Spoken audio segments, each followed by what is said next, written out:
حضور صلی اللہ علیہ وسلم نے نا فجر کی نماز پڑھائی، فجر کی، اور حضور فجر کی نماز پڑھا کے فرمانے لگے بھئی کسی بندے نے روزہ رکھا ہوا ہے آج؟ حضرت عمر کہتے ہیں رات کو میرا ارادہ تھا رکھوں، پر سویرے پھر میں نے گرا دیا، نہیں رکھا۔ حضور نے دوسری دفعہ پوچھا بھئی کسی نے روزہ رکھا ہے؟ تو حضرت صدیق اکبر نے ہاتھ کھڑا کیا، عرض کی یا رسول اللہ میں نے رکھا ہوا۔ آپ حکم نہ دیتے تو نہ بتاتا، پر روزہ رکھنا بھی آپ نے توجہ دلائی ہے تو حکم بھی آپ کا بتاؤ تو بتا دیا۔ حضرت عمر کہتے ہیں حضور نے فجر کی نماز پڑھائی، فجر کی۔ دوسرا سوال پوچھا بھی کسی نے کسی بیمار کی تیمارداری کی ہے؟ تو حضرت عمر کہتے ہیں میں نے فٹافٹ عرض کی یا رسول اللہ ابھی تو نماز فجر پڑھی ہے، تو اب گھر جائیں گے تو تیمارداری کریں گے۔ تو حضور نے فرمایا عمر تو ذرا ٹھہر جانا، جلدی نہ کر، ٹھہر نہ ذرا، رک تو صحیح۔ تو حضرت عمر فاروق رضی اللہ تعالیٰ عنہ فرماتے ہیں میں چپ کر گیا، حضور نے فرمایا بتاؤ بھی کسی نے تیمارداری کی ہے؟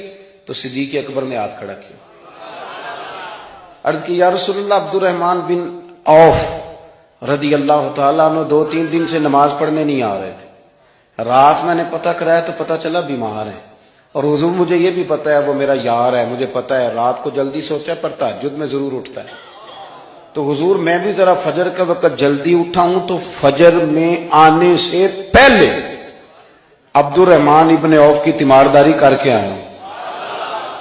حضرت عمر کہتے ہیں میں نہ ہلکا ہلکا ڈھیلا پڑ گیا۔ حضور نے تیسرا سوال پوچھا، فرمایا کسی نے کسی مسکین کو کھانا کھلایا؟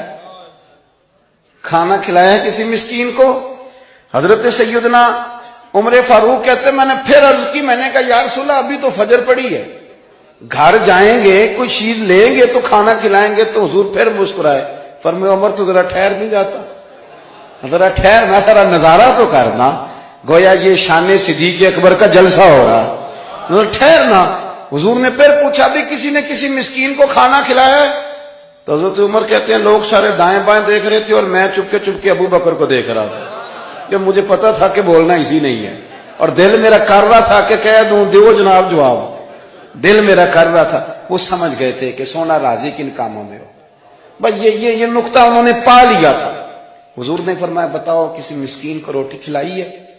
تو جناب سیدنا صدیق اکبر نے ہاتھ کھڑا کیا، عرض کی یا رسول اللہ سویرے اٹھا ہوں تو چھوٹا بیٹا بھی اٹھ گیا تھا، اور میرے وضو کرتے سنت پڑھتے ماں سے کہنے لگا بھوک لگ رہی ہے، تو ماں نے 2 روٹیاں بھی پکا دی، تو حضور ایک اس نے کھائی دوسری اس کے ہاتھ میں تھی۔ جب ہم نکلے ہیں نا گھر سے تو دروازے پہ ایک فقیر کھڑا تھا، مسکین کھڑا تھا، کہہ رہا تھا رات سے بھوکا ہوں، کوئی دروازہ کھلنے کا انتظار کر رہا تھا، ابو بکر سب سے پہلے تیرا ہی کھلا ہے۔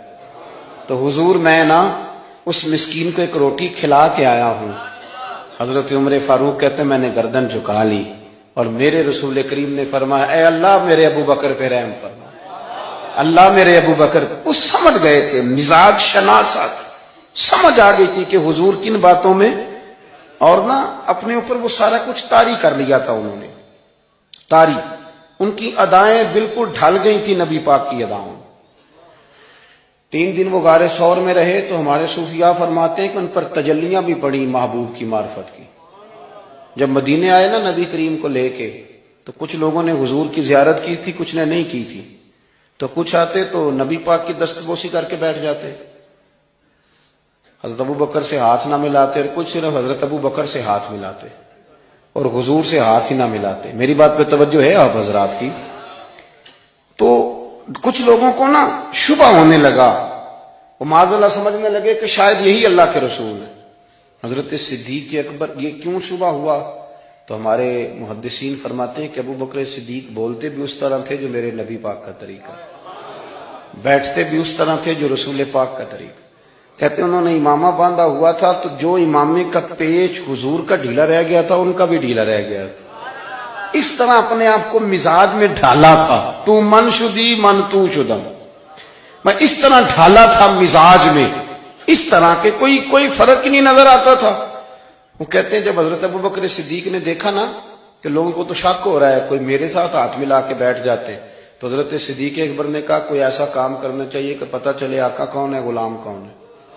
اٹھے، کندھوں پہ چادر تھی، وہ اتار کے نا تو حضور پہ سایہ کر دیا، لوگوں کو پتہ چل گیا کہ سایہ کرنے والا کوئی غلام ہے، اور جس پر سایہ کیا جا رہا ہے وہ آقا ہے۔ کیا خوبصورت نقطہ لکھا ہے مفسرین نے شارحین فرماتے ہیں تھوڑی دیر کے لیے، تھوڑی دیر کے لیے، تھوڑی دیر کے لیے حضرت ابوبکر صدیق نے حضور کے سر انور پر اپنی چادر کا سایہ کیا تھا۔ اللہ کے رسول نے احسان کا بدلہ یہ دیا، نیکی کا بدلہ یہ دیا کہ قیامت تک ان کی قبر پر اپنے گنبد کا سایہ فرما دیا، قیامت تک گنبد کا سایہ کر دیا۔